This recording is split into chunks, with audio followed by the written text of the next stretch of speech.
Boa noite, boa noite.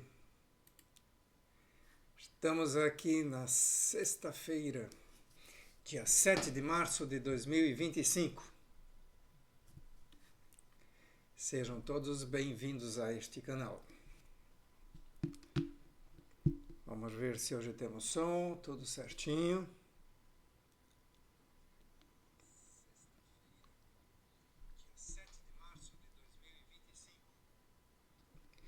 Me parece que sim.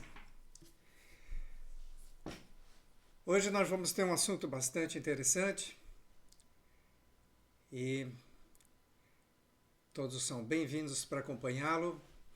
Lembrando que nosso objetivo central é buscar a salvação de nossas almas. Para quem está assistindo este vídeo, essa live pela primeira vez, nós queremos que no dia em que nosso corpo se desfaleça e nossas almas forem buscadas, elas sejam buscadas para junto de Jesus no céu e não para o outro lado. Então, para que a gente consiga isso, nós precisamos encontrar aquele caminho que nos leva à salvação, que Jesus já disse que seria apertado e a porta seria estreita para entrar e que poucos se salvariam. Então, nosso objetivo é estar entre estes poucos que se salvarão. Mas, claro, alguns esforços são necessários, não é simplesmente dizer assim, agora eu quero ser salvo e estou salvo. A coisa não é tão simples assim. Tomamos como verdadeiro o Novo Testamento, que é a nova aliança de Jesus para conosco, e usamos como referência a live da manhã com Deus do pastor Sandro Rocha, porque a visão dele já é bastante interessante, então nós fazemos uma reflexão a partir desta visão que ele nos traz, buscando trazer isso numa linguagem que, apesar da linguagem dele ser excelente também, mas assim, eu não sou pastor, então eu estou conversando com você que é um buscador como eu. Estamos buscando deixar isso da forma mais clara possível para que a gente encontre esse caminho. Apesar de eu ter feito teologia e ter buscado muito até chegar a esse momento aqui, eu não me considero pastor. Portanto, eu sou um buscador, assim como você que está ouvindo essa live. Fazemos essa live de segundas a sextas, sempre iniciando às 19 horas, com o objetivo de fazer essa reflexão e, ao final, chegar a uma decisão do que nós devemos fazer de prático para que a nossa vida mude, de fato, que a gente comece a seguir esse caminho que é necessário para a nossa salvação. O texto de hoje é Marcos 7, de 14 a 23, que diz o seguinte: e chamando Jesus, chamando outra vez a multidão, disse-lhes: ouvi-me, vós todos, e compreendei. E compreendei. Nada há fora do homem que, entrando nele, o possa contaminar. Mas o que sai dele, isso é o que contamina o homem. Se alguém tem ouvidos para ouvir, que ouça. Depois, quando deixou a multidão, entrou em casa, seus discípulos o interrogavam a respeito desta parábola. Ele disse-lhes: assim também vós estáis sem entendimento? Não compreendeis que tudo o que de fora entra no homem não pode contaminar? Porque não entra no seu coração, mas no ventre e é lançado fora, ficando puras todas as comidas. E dizia: o que sai do homem, isto é o que contamina o homem. Porque do interior do coração dos homens saem os maus pensamentos, os adultérios, as prostituições, os homicídios, os furtos, a avareza, as maldades, o engano, a dissolução, a inveja, a blasfêmia, a soberba, a loucura. Todos esses males procedem de dentro, esses que contaminam o homem. Então esse é o nosso texto. Vamos pedir ao Pai, em nome de Jesus, que o Espírito Santo nos dê o entendimento e o discernimento dessa palavra, para que possamos compreendê-la e, a partir disso, possamos seguir o caminho, a verdade e a vida. Amém? Algumas coisas importantes a serem observadas. Um instantinho, por favor. Desculpa aí. Algumas coisas importantes a serem observadas nesse texto. precisamos primeiro contextualizar um pouquinho, né? Porque nós temos que lembrar que naquela época não havia transgênicos, açúcar refinado, embutidos com conservantes, emulsificantes, saborizantes, intensificadores de sabor, gotinhas milagrosas, drogas, balas, refrigerantes, etc. Então Jesus estava se referindo à comida natural, que é o que existia na época, né? É o que estava à disposição daquele povo então. Assim, a Bíblia deixa muito claro que qualquer comida que Deus colocou à disposição do homem não o contamina. Não é esse o nosso problema. E até hoje há mil discussões sobre o que comer ou não comer, como comer e tal. As coisas naturais não contaminam o homem. Não é a comida que contamina o homem. Porque, como ele diz, entra no ventre, é processado, é expelido, e o que fica, o que é necessário, o resto vai para fora. Né? É assim que acontece. E para a gente entender isso melhor, em Marcos 16 está escrito assim: esses sinais seguirão aos que crerem. Em meu nome expulsarão demônios, falarão novas línguas, pegarão nas serpentes, e se beberem alguma coisa mortífera, não lhes fará dano algum. E imporão as mãos sobre os enfermos e os curarão. Aqui Jesus está falando sobre os seus discípulos e sobre aqueles que têm fé, né? Aqueles que creem. Se nós chegarmos nesse ponto de crer desta forma, aí sim, a gente pode beber qualquer coisa mortífera, pode botar qualquer coisa para dentro da boca, que ela não nos fará mais mal algum, desde que essa fé seja suficiente para curar essas coisas imediatamente. Então, mas para quem não tem esse tipo de fé ainda, é bom a gente tomar um pouco de cuidado com o que comer, porque hoje nós temos muitas coisas aí que com o tempo trazem problemas para a gente. Né? A questão é que nós ainda não temos essa fé. Né? E a gente está aqui justamente para isso, estamos nessa busca de desenvolver essa fé, para ter o nível de crença necessário para que nada de mal nos aconteça. Não tem aquela passagem lá de que Paulo pegou na serpente, ela o mordeu, ele jogou ela no fogo, não aconteceu nada para ele, porque ele já tinha um nível de proteção divina que é a que nós estamos buscando. Quero chegar lá um dia em que uma serpente possa me morder, eu jogar ela no fogo e nada me acontecer. Então, nós precisamos e podemos chegar lá. Essa é a questão relevante. Nós podemos. Mas vamos entender o que é gerado em decorrência da contaminação da qual Jesus fala nesse texto, né? São os adultérios, as prostituições, os homicídios, os furtos, a avareza, o engano, a dissolução, a inveja, a blasfêmia, a soberba e a loucura. Se a gente olhar para a nossa vida assim, quantas dessas coisas já andaram ou andam junto conosco, não é verdade? E elas procedem de onde? Elas procedem do coração, como diz a palavra, né? Porque é claro assim, que uma bebida natural, uma comida natural, não vai fazer nada disso conosco, né? Uma comida natural não vai nos levar à avareza. Comida natural, uma bebida natural não nos leva a furto, nem a dissolução, nem a inveja, nem nada disso. O que nos leva a tudo isso é o coração. Porque, como diz lá, porque do interior do coração dos homens saem os maus pensamentos. E do interior do coração, que saem esses maus pensamentos, é que se geram essas barbaridades todas que a gente viu aí. Das quais a gente não está tão longe. Ao menos eu confesso que eu andei bem perto de todas essas coisas já e de algumas bem próximas. Então a questão é essa, como é que nós nos livramos disso? Como é que nós nos livramos dessas coisas que vêm do nosso coração e desses maus pensamentos que sobem e acabam gerando essas coisas que não deveriam, né? Para reforçar isso, lá em Jeremias 17, 9 e 10 está escrito assim: enganoso é o coração, mais do que todas as coisas, e perverso. Quem o conhecerá? E aí Deus diz assim: eu, o Senhor, esquadrinho o coração, eu provo os pensamentos. Isso para dar a cada um segundo os seus caminhos e segundo o fruto das suas ações. Deus deixa mais uma vez claro, assim, nada se esconde de Deus. Não adianta eu querer esconder alguma coisa de Deus, eu posso fazer o que eu quiser.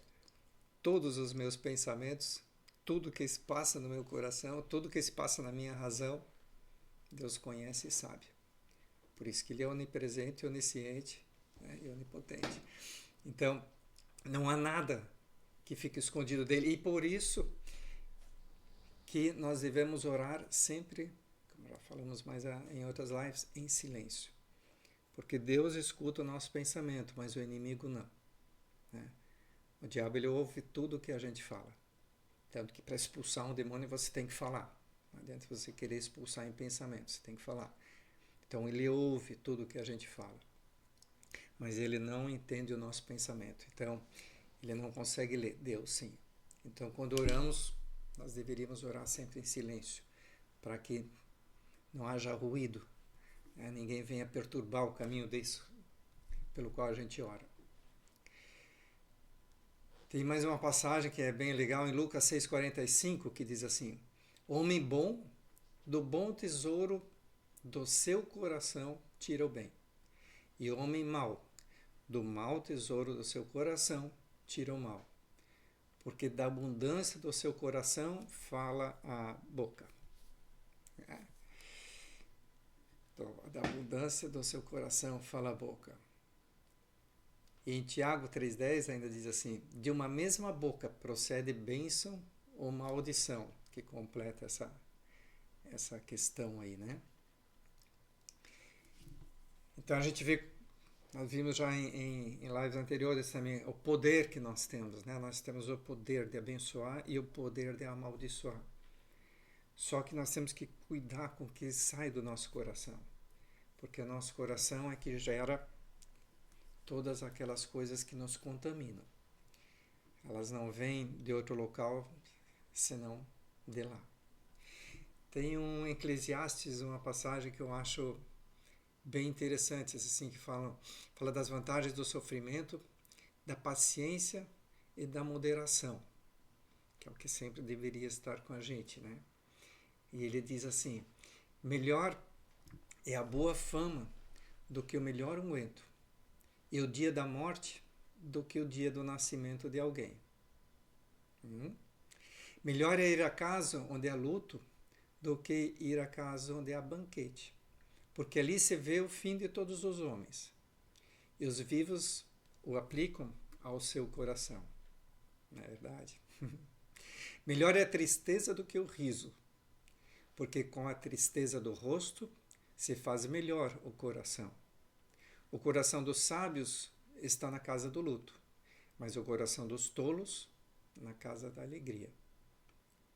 Melhor ouvir a repreensão do sábio do que ouvir alguém a canção do tolo. É uma pancada, né? É uma pancada esses versos aqui de Eclesiastes. É porque, assim, sempre o coração. E esse é eu acho interessante tudo isso, porque assim, sempre a gente acha que é o coração, o coração, porque o coração, porque o coração, porque tal. Só que a Bíblia deixa claro em muitas passagens assim: é enganoso o coração, cuidado com o coração. Né? Jesus não ensina, aqui repetindo isso, né? O que sai do homem, isso é o que contamina o homem. Porque do interior do coração dos homens saem os maus pensamentos, os adultérios, as prostituições, os homicídios e tudo isso que nós vimos aí. Né? Todos esses males procedem de dentro e contaminam o homem. Muito bem, então o que fazer? O que eu faço com tudo isso agora? Né? O que eu faço com isso? Paulo diz assim: rogo-vos, pois, irmãos, pela compaixão de Deus, que apresenteis o vosso corpo em sacrifício vivo, santo e agradável a Deus, que é o vosso culto racional. Que é o vosso culto racional. Veja bem, ele não é um culto emocional, é o vosso culto racional. O nosso culto racional é que apresenta o nosso corpo em sacrifício vivo, santo e agradável a Deus. Ele continua assim: e não vos conformeis com este mundo, mas transformai-vos pela renovação do vosso entendimento, que é o que estamos buscando aqui, não é? Para que experimenteis qual seja a boa, agradável e perfeita vontade de Deus. O caminho, Paulo nos dá, né? E ele ainda diz assim, Romanos 10 diz assim: de sorte que a fé é pelo ouvir, e ouvir a palavra de Deus. Muito bem. Hoje a gente vai, como é sexta-feira, a gente vai ter uma reflexão bem objetiva, assim. Até porque sextou, eu sei que tem muita gente já querendo partir para o sábado. Então, resumindo, tudo isso eu acho que fica claro uma primeira decisão que a gente precisa tomar aqui. Nós precisamos de cultos racionais. Esse negócio cheio de apelo emocional, chororô para cá, chororô para lá, de tudo que é lá, de não desenvolve a fé de ninguém. Veja bem, é o que diz a Bíblia, né? Fé é pelo ouvir. É ouvir a palavra de Deus. Não é pelo chororô, não é pela emoção, não é por nada disso. Nós deveríamos parar de ter tantas emoções na nossa coisa para ter mais racionalidade. Porque até o amor tem a ver com isso. Então, temos que tomar cuidado com essa questão de ficar nessa emoção, porque a emoção é que, assim, são os momentos de raiva, onde a emoção explode, que a gente faz as maiores besteiras da nossa vida. São as paixões que vêm de dentro do coração que estragam nossa vida, porque a gente confunde paixão com amor, não é verdade? Então, assim, sempre que essa coração exacerbera, explode, é problema. Sempre. Então, nós temos que aprender a ter cultos racionais e a nos mantermos racionais em todo esse nosso trajeto da fé. Precisamos de cultos racionais. Então é interessante assim, veja quanto da palavra de Deus nós vimos agora nesses 20 minutos. Né? Rapidinho a gente viu diversas passagens da Bíblia, e o que eu acho fantástico na Bíblia assim, é como todos esses diversos livros dela se completam, se compõem, né, e formam um mosaico perfeito, né? Quando são todos coerentes. Né? Então, pela razão, né, pelo conhecimento da palavra de Deus é que nós desenvolvemos a nossa fé, que é o que nos leva à salvação, que é o que nós estamos buscando aqui. Né? Então, primeira decisão, busquemos cultos racionais. Né? E nunca vamos deixar que o nosso coração prevaleça a razão. Bom? Muito bem. Segunda reflexão. E essa vai ser bem rapidinha, porque assim, a gente já falou isso em lives anteriores, mas ela volta nessa questão aqui, porque Jesus disse ali assim: se alguém tem ouvidos para ouvir, ouça. Depois, ele deixou a multidão e entrou em casa. Veja bem, ele não ficou lá perguntando se tinham entendido, vocês compreenderam, não compreenderam, tal. Será que vocês se converteram, quem ainda não, porque eu quero convencer você até... Não.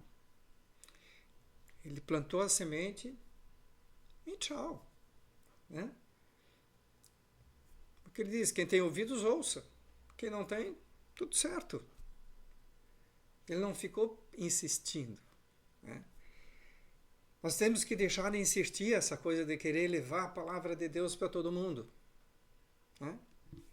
Nós queremos fazer isso especialmente para aqueles que a gente quer bem. Né? aqueles que estão mais próximos da gente, seja esposa, seja filho, seja pais, mãe, amigo, próximo e tal. E não adianta. Né? Especialmente para quem a gente quer bem, é que a gente mais insiste e não funciona. Porque quanto mais se insiste em alguma coisa, mais reação contrária você tem. Então nós temos que fazer o quê? Lançar a semente e deixar que quem dá um entendimento e quem desenvolve a semente, faz crescer a árvore, não somos nós, é o Espírito Santo. Então qual é o nosso papel? É de lançar a semente e deu. Fazer o que Jesus fez aqui, ó. Quem tem ouvidos para ouvir, ouça. Pois ele deixou a multidão entrar em casa. Né? Nós temos que plantar a semente, e é suficiente. Não vamos persistir, não vamos insistir, não vamos nos tornar chatos. Eu já disse isso algumas vezes aqui, mas é bem isso assim, não vamos nos tornar chatos. A gente acaba sendo redundante, a gente acaba afastando mais a pessoa do que trazendo ela para a palavra de Deus. Porque o que vai mudar mesmo é o que ela vê na gente com o tempo. Né? Ela vai observando a gente, um dia ela diz assim, pô, esse cara não se irrita, ele não fica bravo, ele está sempre feliz, ele está sempre numa boa, ele está sempre tranquilo, nada o afeta de fato. Eu quero ser igual a ele. Por que eu estou seguindo o pastor que eu estou seguindo? Porque um dia eu fui num culto dele e quando eu vi eu disse assim, isso que ele tem eu quero. Isso eu quero para mim. Ele não precisou ficar dizendo, tá, eu quero ser igual. Não precisa dizer nada. É o exemplo, né? É o que a gente vê ali, é o que nos faz mudar. Então, assim, não vamos insistir. Lançamos a semente e deu. O nosso exemplo aqui vai fazer a diferença. E o Espírito Santo, naquela pessoa, é que vai trazer a ele a consciência do que é necessário para que ele mude. Bom por hoje. Sexta-feira, como diz aí, estamos prontos para o final de semana. Então eu peço que a mão poderosa de Deus esteja sobre nós, nos protegendo e abençoando, para que a cada dia nós estejamos mais alinhados neste caminho da nossa salvação. Ok? Então, ao finalizar, eu sempre peço que, se você gostou, lance uma semente, compartilhando aí com alguém. Envie o teu joinha, que também ajuda bastante ao canal para que ele alcance mais pessoas. E até segunda-feira, tenha um maravilhoso fim de semana. Boa noite.